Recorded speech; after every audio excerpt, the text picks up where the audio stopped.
Galera, saiu a primeira convocação do italiano Carlo Ancelotti para a seleção brasileira e não é à toa que o Mengão é chamado de Seleflá.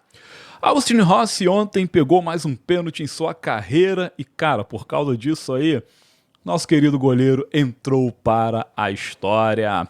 Olha aí, gente, Bruno Henrique disse não ao STJD. E o Gerson, meu irmão, vai ou não vai para o jogo contra o Deportivo Táchira? Como é que tá o problema físico do Coringa? Bora falar sobre tudo isso aí, mas antes, minha querida nação rubro-negra, é o seguinte, ó, sejam todos bem-vindos ao canal Flacegueta, meu nome é Fábio Saúza e a partir de agora, vamos juntos com as últimas do Mengão.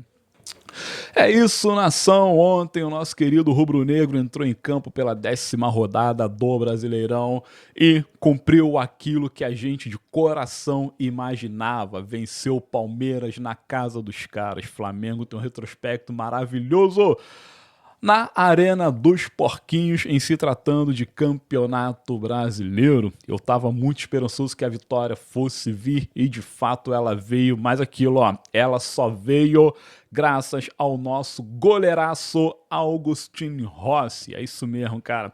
O Rossi, meu irmão, vem se consolidando como um dos melhores goleiros da história do Flamengo. Se tu parar para pensar, a importância do argentino é latente.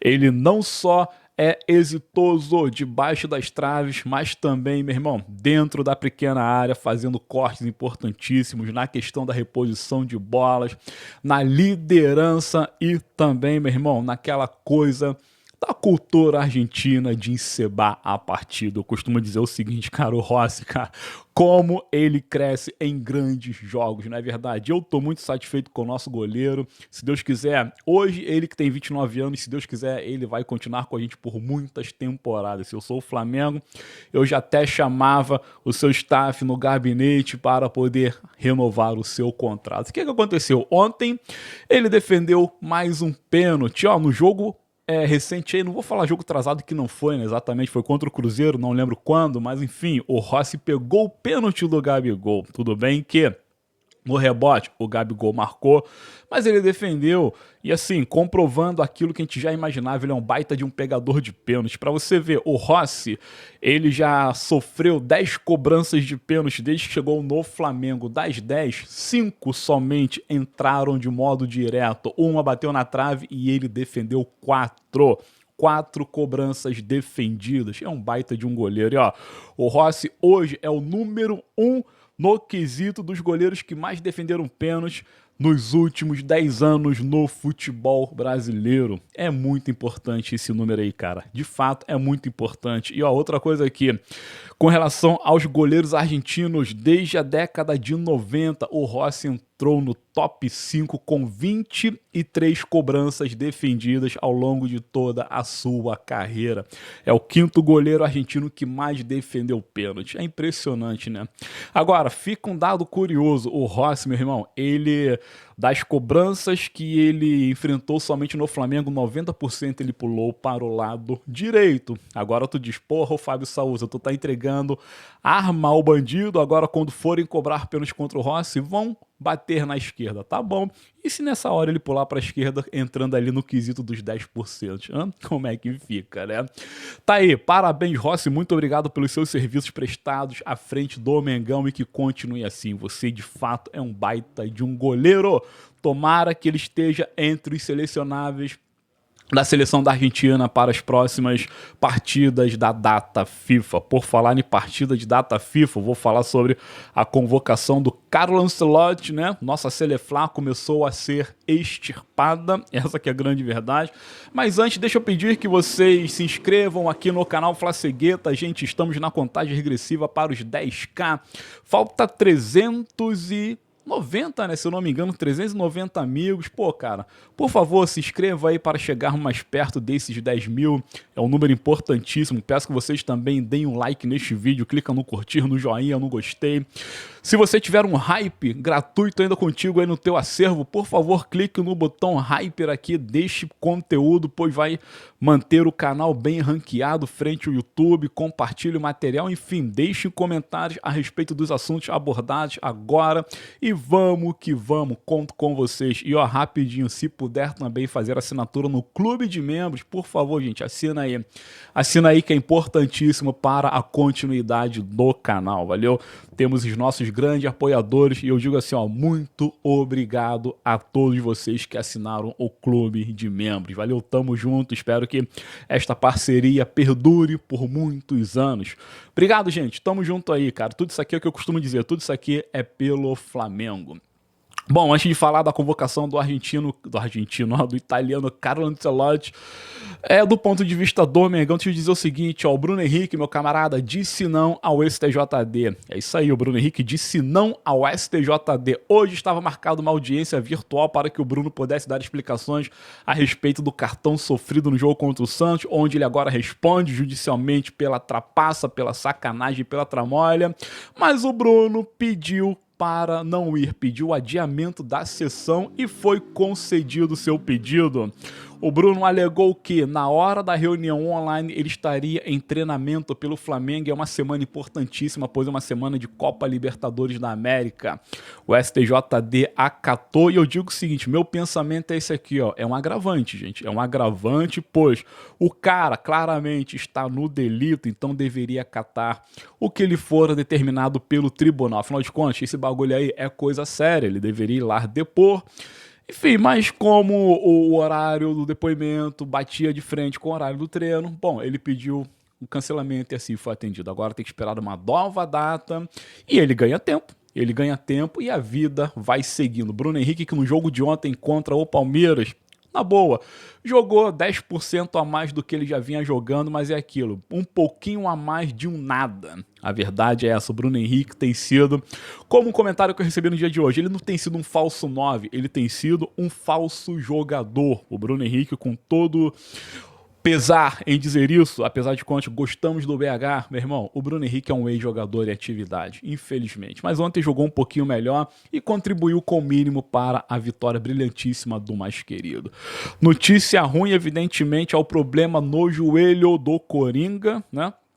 Coringa prendeu o pé no gramado, virou o joelho, mas graças a Deus, hoje o Mengão fez o exame de imagem e não constatou lesão alguma. Ele tá com uma inflamação leve na região ali atingida, a qual provoca dor, e o Flamengo vai trabalhar duro para cessar essa dor, de modo que o Gerson esteja em campo conosco na quarta-feira, que é a última partida da fase de grupos da Libertadores. É um jogo importantíssimo. Empate, meu camarada, dependendo do que acontecer lá com o jogo entre LDU e Central Córdoba, resolve a nossa vida, mas o ideal é vencer. Afinal de contas, estamos pegando o Tátira, que perdeu nada mais nada menos que as 5 partidas disputadas na fase de grupo da competição, ou seja, os venezuelanos não ganharam ninguém, perderam as 5 e não será dessa vez, tá certo? Mas seria importante a participação do Coringa, dos males o menor. Ele, se ficar de fora, o Flamengo reinventa ali uma nova estruturação de meio campo. Tem o Everton Araújo, dá para fazer o improviso do Varela, por que não? Já que o Varela fez a função de volante numa parte do jogo de ontem contra o Palmeiras e foi muito bom. Lembrando que o Wesley volta para a lateral direita, vamos ver como é que fica a questão do Eric Pulgar, ver se ele tem condição ou não. Enfim, tem como você tirar soluções nesse quesito aí, já que, de novo, é só o Tátira e não o Real Madrid. Correto? É isso. Notícia boa, pelo menos no quesito joelho do Coringa. Eu achei que seria algo grave, porque ontem, durante a lesão do mesmo, teve um comentário de um médico ligado à medicina esportiva, a qual ele disse o seguinte: todo movimento indica que houve ali uma coisa grave, um rompimento como é que cruzado, né? De ligamento cruzado, rompimento de ligamento cruzado. Mas não, graças a Deus não confirmou isso não. Bom, olha aqui, gente, ó, falar da convocação do Carlo Ancelotti, saiu, vai ter data FIFA agora no início de junho, primeiro jogo no dia 5, segundo jogo no dia 10. Todos jogarão e depois viajarão para os Estados Unidos para, enfim, dar início à grande competição do ano, que é o Super Mundial de Clubes. E Cara, sinceramente, eu fiquei surpreso com a convocação do Ancelotti. Eu não vou falar sobre a seleção brasileira, porque a lista tá pública aí para que todos tomem acesso, né? Mas chama a atenção a escalação, a convocação, na verdade, do goleiro Hugo, o Neneca, né? Neneca do Corinthians foi convocado. Aí eu te digo, né? É aquilo, meu irmão. Por que o Neneca foi convocado? Pelo seu talento debaixo das traves ou simplesmente para atrair os olhos dos corintianos, que são o quê? Cerca de quantos milhões? 30 e pouquinhos milhões, né? 32, sei lá quantos milhões há de corintianos nesse Brasil. Enfim, será que é uma forma de atrair os corintianos para a seleção brasileira? Eu acho que é.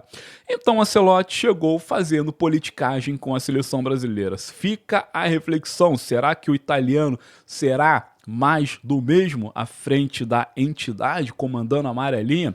Tá fazendo lobby, meu irmão, tá fazendo lobby. Agora, trazendo aqui os holofotes da convocação para o mais querido. Fiquei surpreso, digo, com a convocação de 5 jogadores do Flamengo. A pré-lista tinha 6. Meu irmão, só ficou de fora o Pedro. Ele ficou de fora por questões físicas, evidentemente. Do mais, o Ancelotti convocou os 6.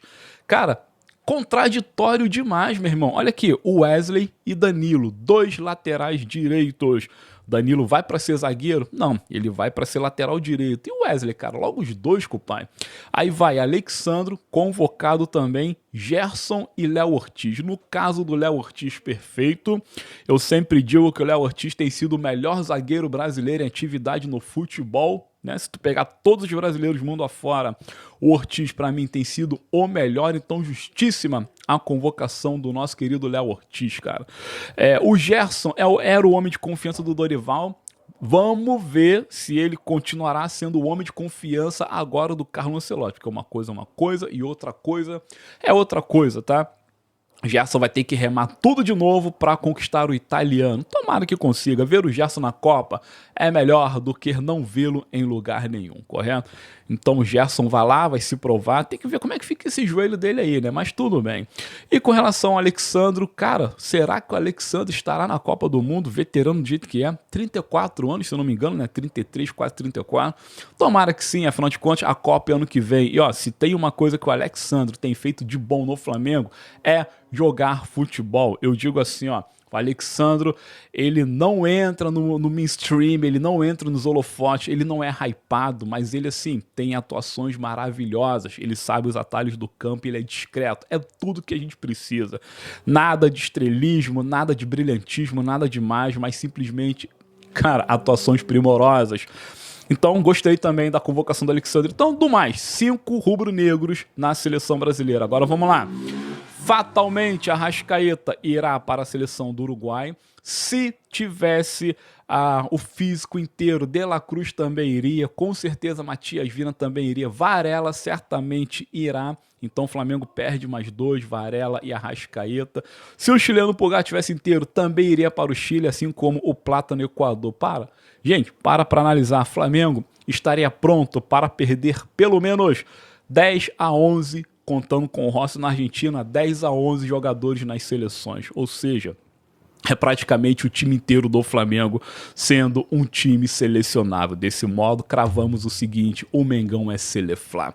Valeu, nação. Agora vamos esperar o tempo passar. O foco agora está no Deportivo Táchira ao longo dos dias. Os conteúdos focados para este jogaço estarão aqui presentes. Muito obrigado. De novo, deem um like neste vídeo, se inscrevam no canal, compartilhem o mesmo, deixem comentários, façam assinatura no Clube de Membros e tamo junto. Meu nome é Fábio Saúza, esse é o canal Flacegueta. E, gente, ó, brigadão pelo carinho com o canal e fiquem ligados que temos lives todo dia e vídeos e shorts e toda sorte de material.